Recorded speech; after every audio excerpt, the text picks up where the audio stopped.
The frozen girl in the wreckage. The sky was dark and heavy with clouds. The wind blew dust across the dead land.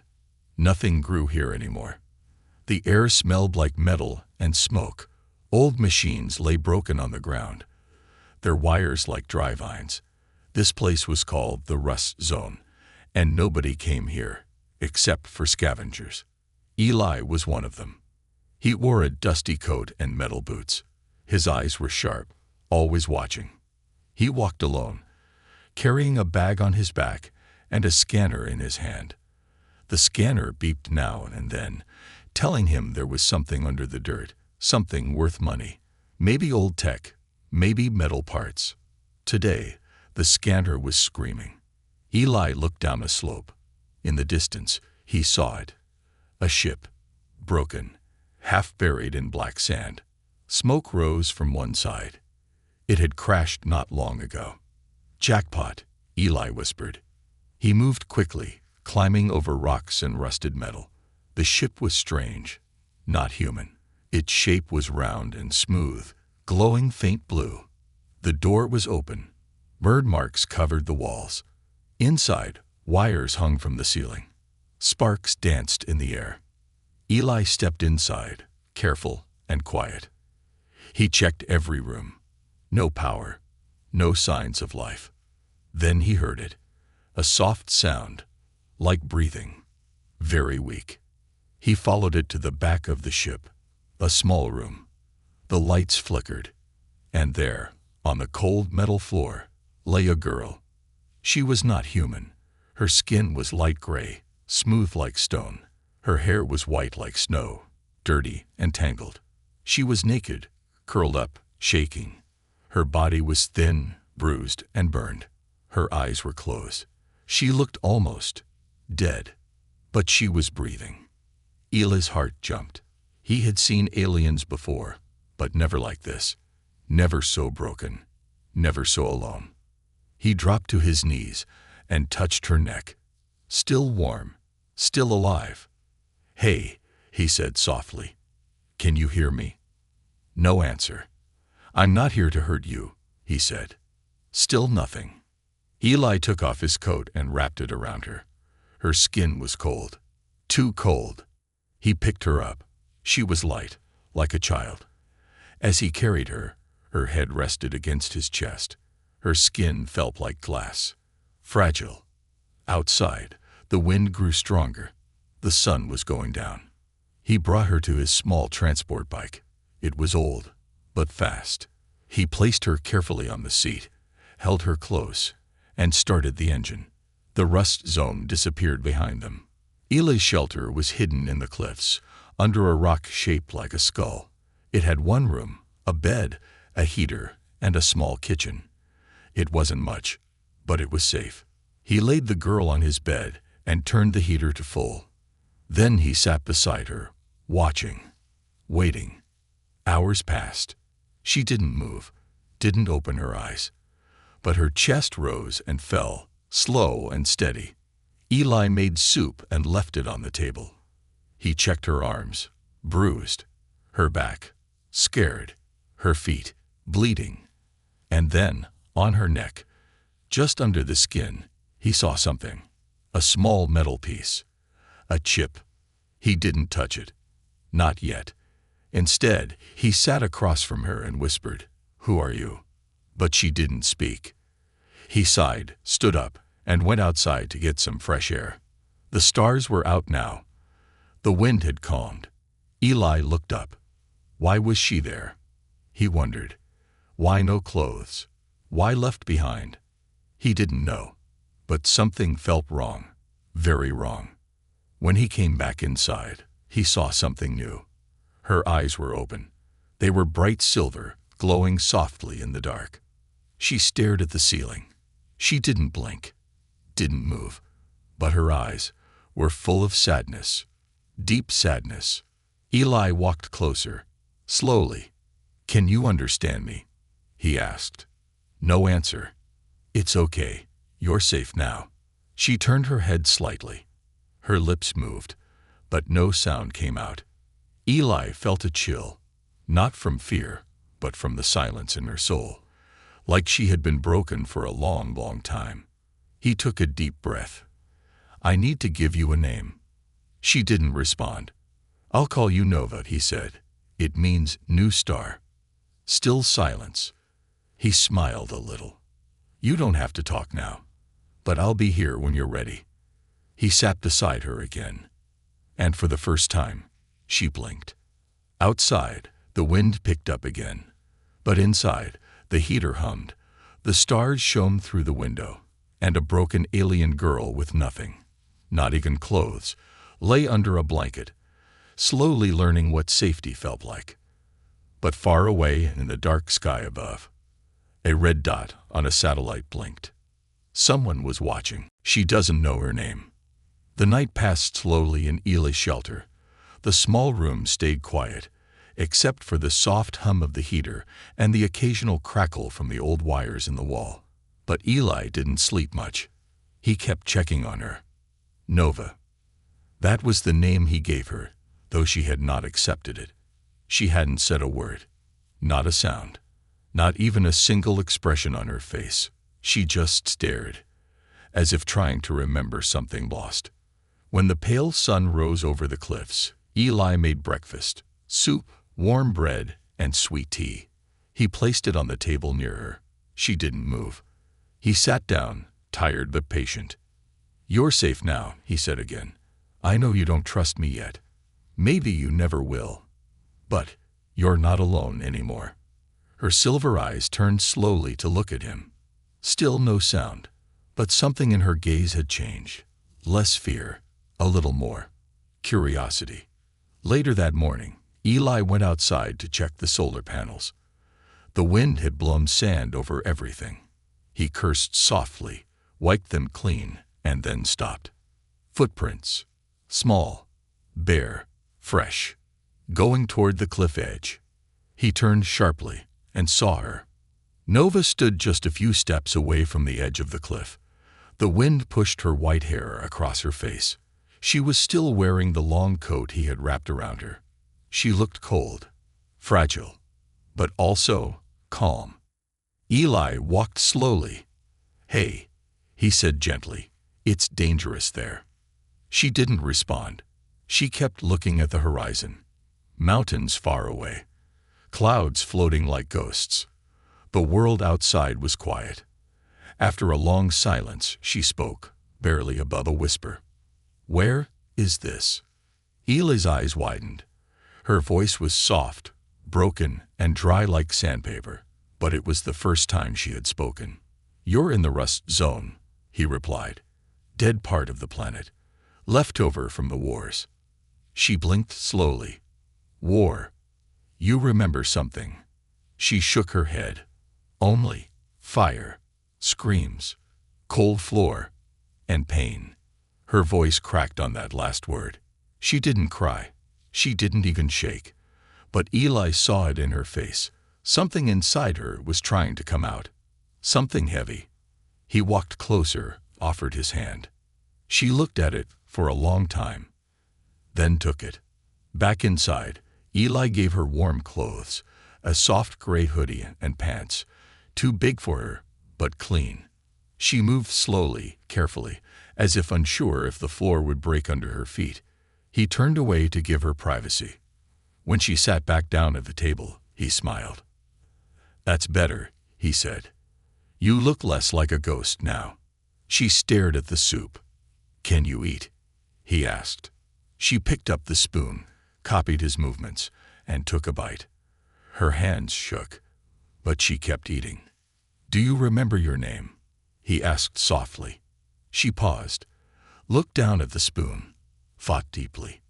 "No, that's okay. I'll keep calling you Nova, if that's all right." A long silence. Then, a whisper. "Nova." He nodded. "It means a new star, something that burns bright, even in darkness." She looked at him, her silver eyes softening. "I like Nova." Later that evening, Eli checked the implant in her neck.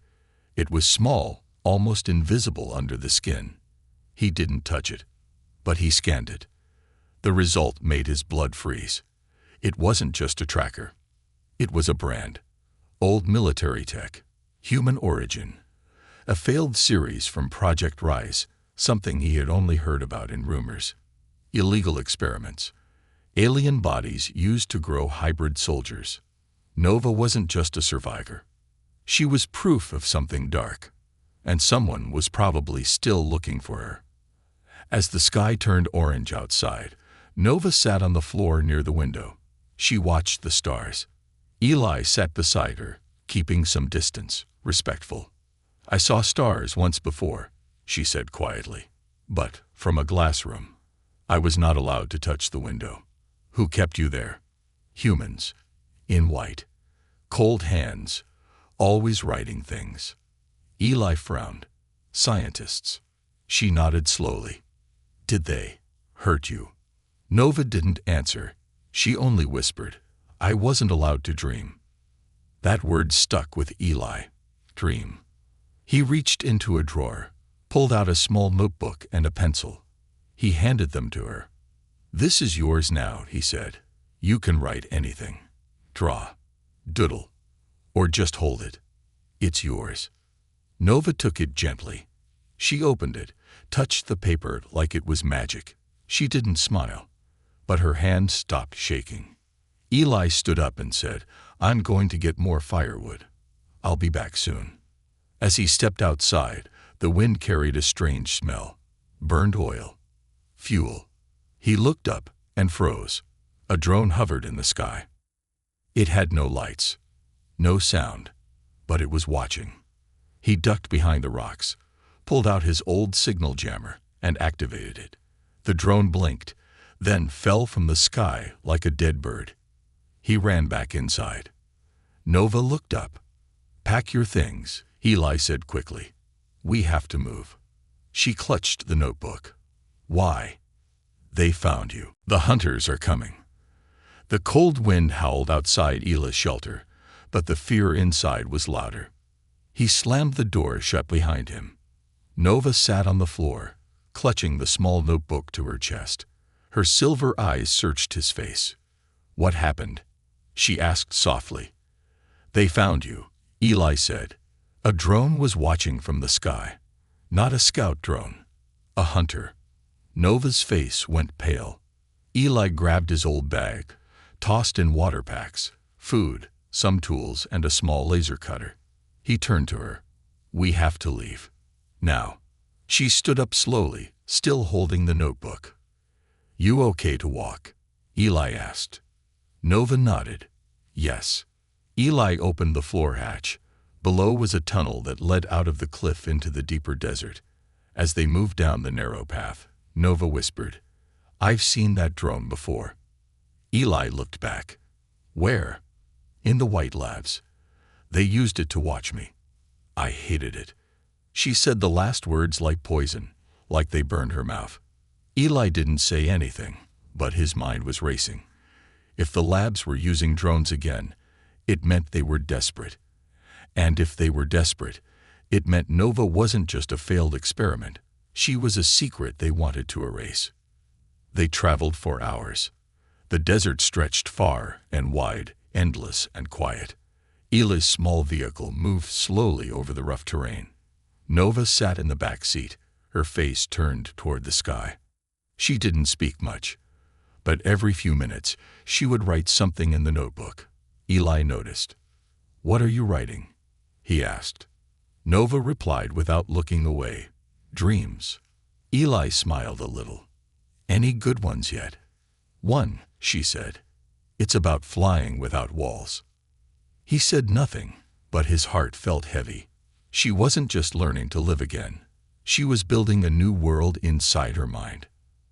As night fell, they reached an old abandoned mining station, a place Eli had used long ago to hide stolen supplies.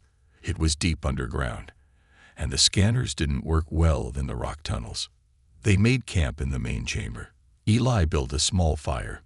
Nova sat across from him, staring at the flames. She had never seen fire before, not this close. Her fingers reached out slowly, feeling the heat, then pulling back with a small gasp. Eli chuckled. It won't hurt you if you respect it. Nova looked at him. Like people. Eli's smile faded. Yeah, like people. Later that night, Nova woke up from a nightmare. She didn't scream. She just sat up quickly, breathing hard, her eyes wide. Eli was already awake. He had been fixing a broken transmitter. "You okay?" he asked. "I saw the room again," Nova whispered. "The cold room. The table. The pain. They used to say I was lucky." Lucky? They said I was the only one who lived. The others didn't wake up. Eli froze. How many others? 7. Like me. Taken from different places, different stars. They said they were making the future, but the others died. And you survived. Nova nodded. I wasn't supposed to. One day, during a power outage, a door opened. I ran. I don't remember how far. But then, I woke up in the wreckage. The silence hung heavy between them. Eli spoke after a long pause. They didn't just want to experiment on you. They were trying to create something. A weapon. Nova looked at her hands. Am I a weapon? No, Eli said firmly. You're not what they made. You're what you choose to be. But outside, others were already coming. A small shuttle landed silently on the far edge of the canyon. 5 figures stepped out, dressed in dark armor, faces hidden by masks. One of them knelt and picked up a piece of black cloth from the ground. She was here, the lead hunter said. Her scent is fresh. Another tapped on a wrist device. Signal is faint. She's moving fast. Doesn't matter, the leader replied. She's injured. She'll slow down. And the human. The leader paused. If he protects her, kill him. Back in the tunnel, Eli's transmitter suddenly beeped. He looked down. Signal spiking, he muttered. Someone's nearby. Nova stood. They found us again. How? We're deep underground. She touched the side of her head. The implant. It's more than a tracker. It's alive. What? I feel it sometimes. Like it's watching with me. Thinking with me. Eli grabbed his toolkit. We're taking it out. Nova hesitated. It might kill me. Eli stared into her glowing eyes. So will they. They set up a small table. Eli used gloves, a flashlight, and his old surgical tools. Nova lay still, biting her lip to stay quiet. Eli made a small cut near her neck. The metal piece pulsed. It was connected by tiny wires. Nerves. He whispered, "Hold on." He clipped one wire, then another. Nova gasped. "Almost there," he said. Then suddenly, her body glowed. Not just her skin, her blood, her bones. A silver light filled the room. Eli covered his eyes. Nova. She didn't scream. She didn't cry. She just whispered, "I remember everything." Then passed out. When Eli pulled the last wire free, the implant died with a small hiss. He dropped it into a metal box and sealed it tight. He looked at Nova, her skin pale, her breathing shallow. But she was alive. He picked her up, placed her on a blanket, and stayed by her side. Outside, footsteps echoed through the tunnels. The hunters had arrived, captured again. The underground tunnel shook with distant echoes. Footsteps, slow, heavy, unforgiving.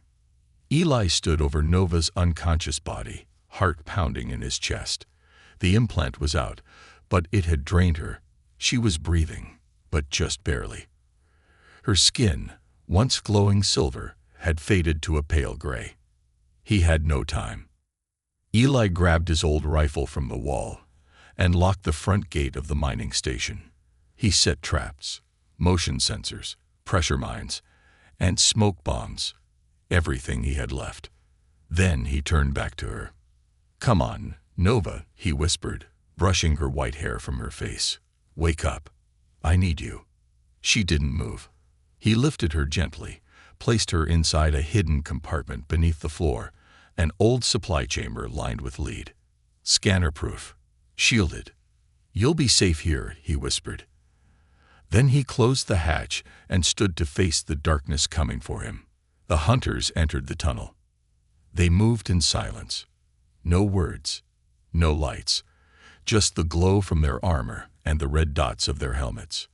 The lead hunter raised a hand. The group stopped. He pointed to the floor. Small drops of silver blood. Faint. Fresh. "She's close," he said. They moved forward. As they crossed the main chamber, a small wire snapped. Boom. A flash of white smoke filled the air. One of the hunters was thrown backward, hitting the wall with a loud crash. Another tripped a mine. Boom. His armor cracked. Eli stepped out from the shadows, rifle aimed. "Turn back," he warned. The lead hunter tilted his head. "Where is the girl?" Eli didn't answer.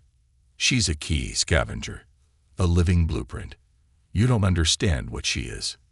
"I don't care," Eli said. "You're not taking her." The hunter sighed. "Wrong answer." They opened fire. The fight was fast, brutal. Eli ducked behind cover, returning fire with sharp aim. He took down one, then another, but they kept coming. One of them tossed a smoke grenade into the room. The world turned gray. Eli coughed, blinded. In the chaos, he was hit. Shoulder, then leg. He fell. They dragged him out from the smoke. "Where is she?" the hunter asked again. Eli laughed weakly. "Gone. You're too late." The hunter raised a fist. Then suddenly, everything stopped. A low hum filled the chamber. The ground pulsed. Then, from under the floor, a soft voice echoed. "Don't hurt him." The hatch opened, and Nova rose from the dark.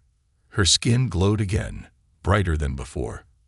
Her eyes, once soft and lost, now burned like stars. She stepped forward, barefoot, blood still dripping from her neck. "I remember who I am," she said. The hunters froze. One stepped back. "She's awake." The lead hunter hissed. "Don't let her speak." But it was too late. Nova raised her hand, not to attack, but to reveal. Memories flowed like waves through the air. Flashes of the lab, children in cages, scientists watching.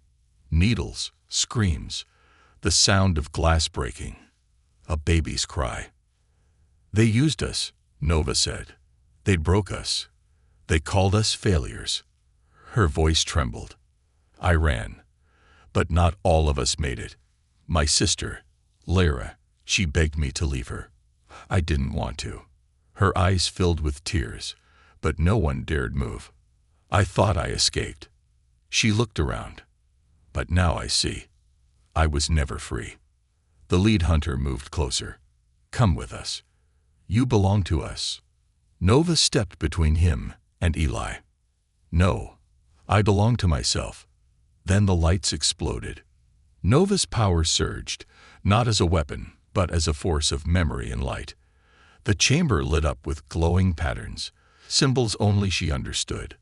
The hunters screamed, not from pain, but from truth. Visions poured into their minds, of what was done, of who did it, of the humans who lied, and the alien children who died. When the light faded, only one hunter remained standing, the leader. He was trembling. "You were never supposed to live," he whispered. Nova stepped forward. "And yet I do." She raised her hand again, but not to hurt him. "Leave," she said, "and take the truth with you." The hunter backed away slowly, then ran. The chamber was quiet again. Nova dropped to her knees. The glow faded, her hands trembled. Eli crawled over, injured, bleeding. "You did it," he said, gasping. Nova looked at him. Her face changed. Fear melted away. For the first time, she looked strong. "I'm not afraid anymore," she whispered. Eli coughed. "You better not be. You just scared them." She helped him sit. "But they'll come back," he said, "with more." Nova nodded, I know. Eli looked into her silver eyes. What do we do now? Nova held up the notebook. On the open page was a drawing. A ship. A new one. Bigger. Brighter. Flying through stars. She smiled. We leave. That night, under the stars, Nova sat beside Eli as he wrapped his wounds. She looked at the sky, not with fear this time, but with purpose. They made me believe I was nothing, she said. But now I know. I'm the last voice of the lost, and I'm going to speak for them. Eli smiled. That's a pretty big dream. Nova looked at him. You were the first to show me a dream was possible. She touched his hand. I won't let them take that away. Far away, aboard a black command ship orbiting the planet, a man in a white coat watched the video feed from the drone. He zoomed in on Nova's face. She survived, he muttered, and awakened. Another man stepped forward. Do we retrieve her, sir? The first man shook his head. No. We observe. Let her believe she's free. A pause. Sometimes, hope is the best cage. She learns to dream. The desert wind was quiet now. The stars stretched endlessly above the horizon, soft and calm, like a quiet sea in the sky. Inside the mining station, everything was still, except for two hearts beating in the dark. Nova sat by the fire, wrapping a blanket around her shoulders. Her skin no longer glowed, but her silver eyes shimmered gently in the warmth. Across from her, Eli stirred a pot of soup with one hand, his injured shoulder wrapped in bandages. He winced now and then, but didn't complain. You didn't have to protect me, Nova said suddenly, breaking the silence. Eli looked up. I didn't think. I just did. She tilted her head, even when it meant pain. He gave a small smile. Some things are worth it. Nova looked at the fire, thinking deeply. No one ever thought I was worth it before. The next few days passed quietly. Eli and Nova stayed hidden in the mining station while Eli healed. Nova helped in small ways, cooking, cleaning, collecting water from the underground tanks. She had never done these things before, but she learned quickly. One morning, Eli woke up to the smell of burnt bread. He walked into the kitchen and found Nova standing in front of the old oven, her face covered in flour. She turned slowly, holding a piece of flat bread that was black on the edges. I followed your steps exactly, she said. It didn't work. Eli burst into laughter. Nova frowned. Why are you laughing? Because, Eli said, that's exactly what I did my first time. Nova looked down at the bread, then back up. She smiled. A small one, but real. Later that night, as they sat under the stars, Eli handed her a fresh pencil. Her notebook was already half full. You've been writing a lot, he said. Nova nodded. It helps. Can I see? She hesitated, then handed him the notebook. Eli flipped through the pages. He saw stars, drawn with shaky lines, a sketch of the mining station. Pictures of hands, his, hers. One page had a child, crying inside a glass room. Another had a girl standing alone under a dark sky. But near the middle, something changed. A drawing of Nova, smiling, standing next to Eli, and above her head, a word was written in big letters. Free. Eli looked up. This is beautiful. Nova said nothing, but her fingers touched her neck, where the implant used to be. I used to draw stars on the walls of my cell, she whispered, when I was small. I didn't even know what they were. I just thought. They were little lights trying to reach me. Eli's chest felt heavy. Now they're listening. They spent hours talking. Eli told her about the world before the wars, about cities that floated in the sky, oceans that glowed in the dark, people who danced to music under real trees. Nova listened like a child hearing bedtime stories. Did people really fly for fun? She asked. Yeah, even kids. Did they laugh a lot? Not always. But when they did, it was loud. She closed her eyes. I'd like to hear that. You will, Eli promised. One day. But peace doesn't last forever. Eli's shoulder was still healing when his scanner beeped again. A quiet alert, not a drone. Something larger, slower. A broadcast signal. He turned on the screen. A man in a clean white uniform appeared. Sharp face, calm voice.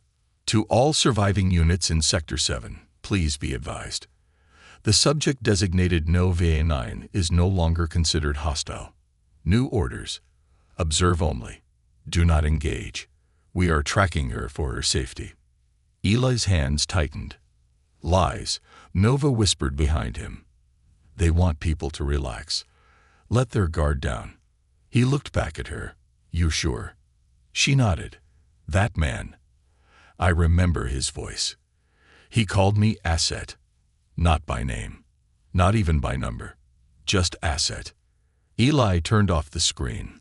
We're not staying here. Nova blinked. But I like it here. I do too, he said. But comfort can be a trap. We have to stay ahead of them. She lowered her eyes. Then I'll build the ship. Eli blinked. What? Nova looked up with certainty. You saw the drawing. I wasn't just dreaming. I remember blueprints. The ones from the lab. I wasn't just the subject. They taught us to learn. Fast. I watched how they built things. Eli leaned forward. You can build a ship. With help. And parts. And time. Eli rubbed his chin. That's a big dream, Nova. She smiled.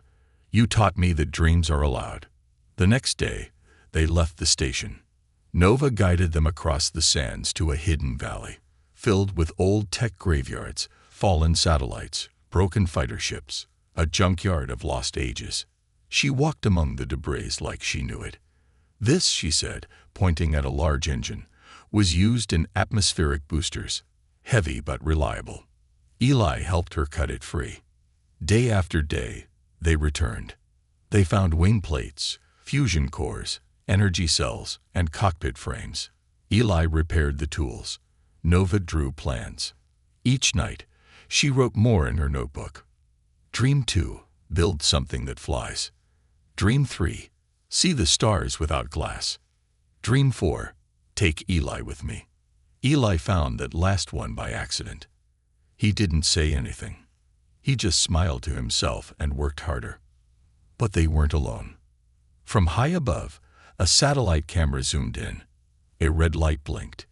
Inside the control room of a government ship, the man in the white coat watched her. She's evolving, he whispered. The others never reached this level. Her mind is expanding. A younger officer beside him asked, should we stop her? The man shook his head slowly. No, let her fly. Let her believe she is free.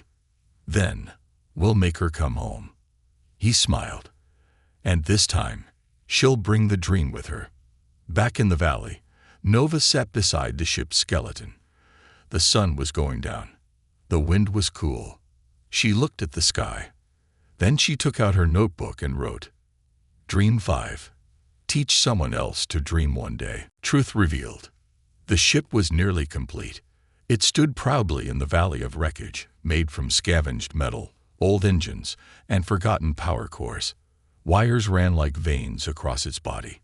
Its nose pointed to the sky, as if it had always wanted to fly. Nova stood beside it, her white hair tied back, her clothes stained with grease and dust. Her hands were cut, fingers sore, but she smiled as she wiped sweat from her forehead. Eli watched her from the cliff above, pride glowing in his eyes. She's incredible, he whispered. She was. Not just the ship. Nova. But something felt different that morning. Nova woke before the sun, her head aching. She had dreamed again, but not her dreams. Someone else's. She saw a room, bright white, a man's voice calling her by number. Pain. A girl beside her, crying. Another girl. Her sister. No. There were more.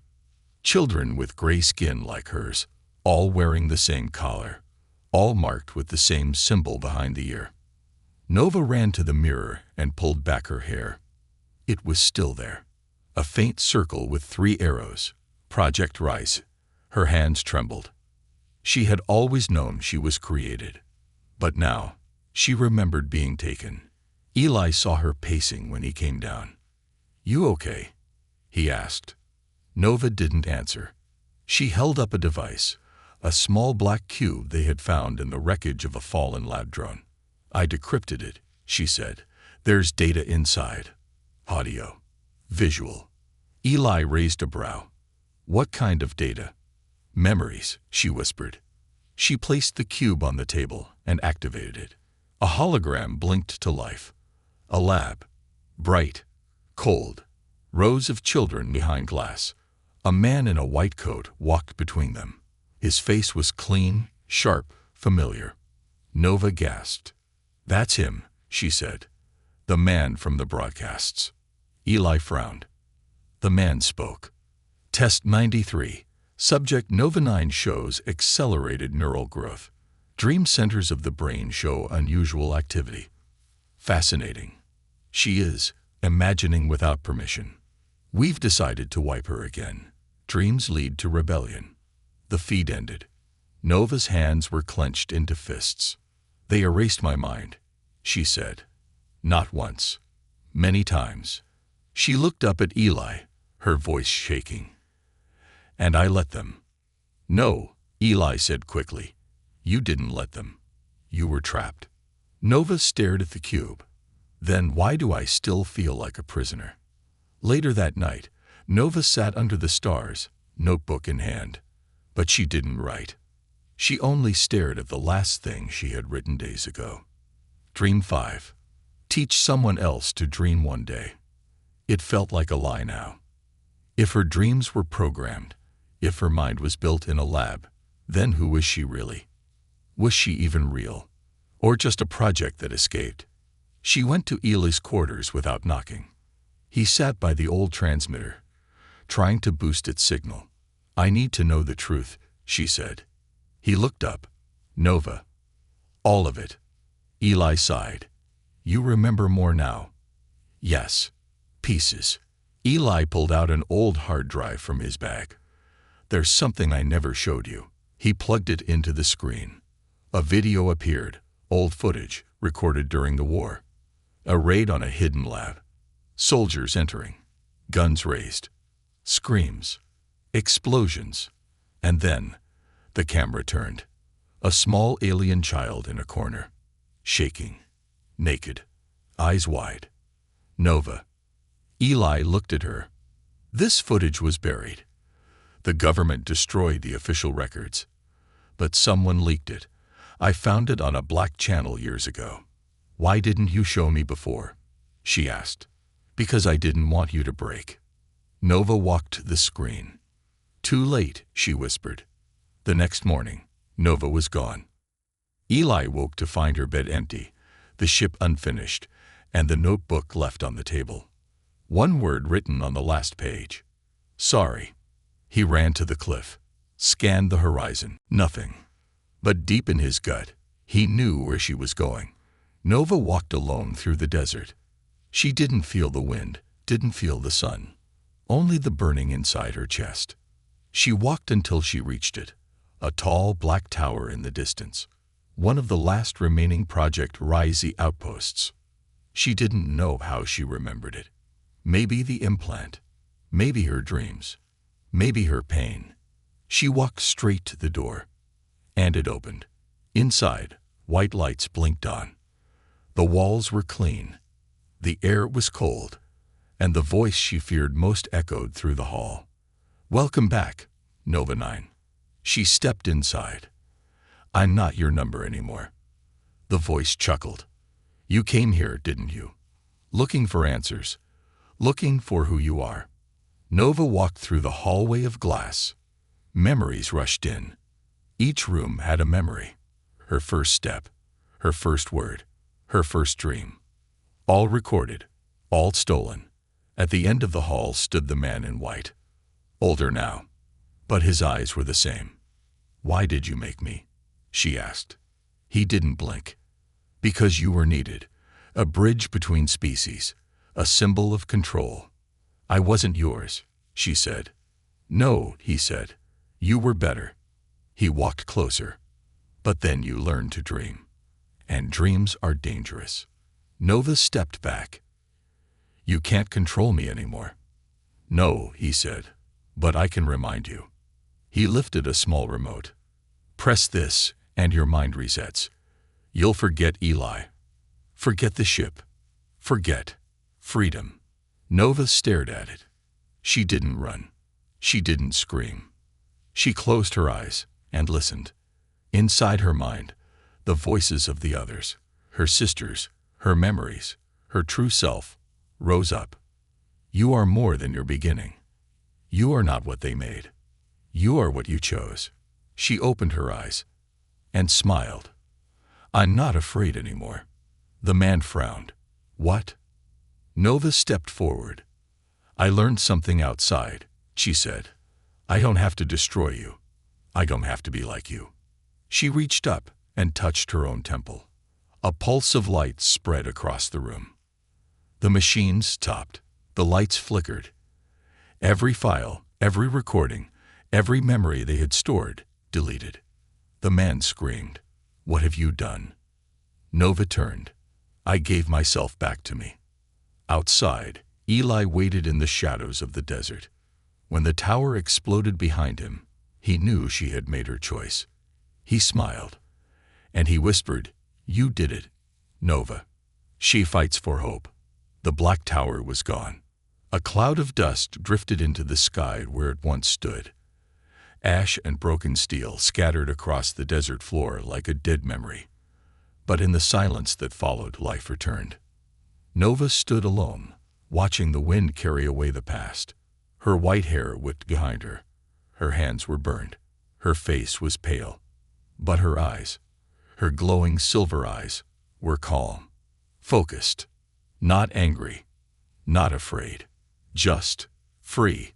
Behind her, the desert stretched far, and in the distance, Eli was running toward her. He reached her, breathing hard. You okay? He asked. She nodded slowly. Eli looked at the rubble behind her. You didn't kill them. Nova shook her head. No, just wiped their machines, burned their lies. He stared at her in awe. You could have erased them all. I know, she said. Why didn't you? She turned to face him fully. Her voice was quiet, but strong. Because they trained me to destroy. They feared what I could become. They thought dreams would turn me into a weapon. She looked down at her hands. But you showed me another way. Eli didn't speak. He just placed a hand on her shoulder. You're not a weapon, he said. You're a message. They returned to the valley. The ship waited for them. Quiet, beautiful, complete. Nova touched its side and smiled. It was more than metal and fire. It was proof. Proof that she could build, create, dream. They worked through the night, installing the final core, sealing the hull, and testing the comms. And just before sunrise, the engines roared to life. Bright blue flames lit the sky. Nova stood inside the cockpit, watching the stars above. Eli joined her, wiping grease from his hands. Ready? He asked. Nova took a breath. Not yet. She activated the comms panel and opened a broadcast frequency. To all channels, to anyone listening, her voice went out into the stars. My name is Nova. I was made in a lab, built to obey, programmed to forget, and trained to destroy. But someone gave me a blanket when I had no clothes, a pencil when I had no voice, and a dream when I didn't know what dreams were. I won't hide anymore. I won't fight just to survive. I want something more. If you're out there and you feel broken, if you've been used, if you've been told you're nothing, listen. You can dream too. You don't have to be what they made you. You can choose what comes next. And if you need someone to walk with you, I'll wait among the stars. Then she turned off the mic. The message had been sent. Eli stared at her. You think anyone will answer? Nova smiled. I don't know, but even if one person hears it, it's enough. They launched the ship at dawn. The valley shook as the engines fired. The wings spread wide. The ship rose into the air like a phoenix from a forgotten world. Nova sat in the pilot's seat, Eli beside her. They'd broke through the clouds, past the toxic layer of the planet, and into space. The stars welcomed them like old friends. It was silent, beautiful. Nova touched the window. She had no glass walls now. No cages, just open sky. Days passed in space. They traveled across systems, sent messages, helped small outposts, shared food with travelers, taught children how to draw stars. Nova smiled more often now. Eli taught her to whistle. She taught him to listen. And then, replies began to come. Not from governments, but from people. I heard you, Nova. I thought I was alone. Thank you. You gave me hope. Messages flooded in, from slaves, from soldiers, from hybrids like her. One girl said she had drawn wings on her back after hearing Nova's story. Another boy said he stopped hurting himself and started writing poetry. Eli showed her each one. And every time, Nova would whisper, "That's dream number 6. But peace has its price." One night, the ship's radar picked up movement. 3 military crafts. Fast. Silent. Eli checked the scanner. They're not here to talk. Nova nodded. They'll try to end it before it spreads. She looked out the window at the enemy ships. They're afraid. Not of me, but of what I represent. Eli loaded the shields. Then what do we do? Nova walked to the comm panel. She opened the channel again. You want me to stop. You want me silent. You think you can erase me again. But I'm not the only one anymore. I am not your asset. I am not your number. I am the voice of every dream you tried to kill. And I won't fight you with fire. I'll fight you with truth. Then she turned off the ship's shields. Eli stared at her. What are you doing? She raised her hands. They expect war. Let's give them peace. Nova, they'll shoot us. They might, she said. But then the galaxy will know. The ships came closer, locked on target, missiles armed. And then, they stopped. No fire. No attacks. One ship backed off. Another powered down. And the last one sent a message. We hear you. Then they left. Nova sat back in her chair, tears in her eyes. Not from fear, but from victory. Not the kind made in war, but in hearts. In the weeks that followed, Nova's message spread across systems. She was invited to distant planets, to speak, to teach. Her story became legend. Her ship became a symbol of hope. And Eli, he stayed by her side, always fixing, always guiding. But Nova never forgot where she came from. She returned one day to the planet where Eli found her. She placed a stone in the sand. No name, just a carved star. For the others, she whispered. The ones who never woke up.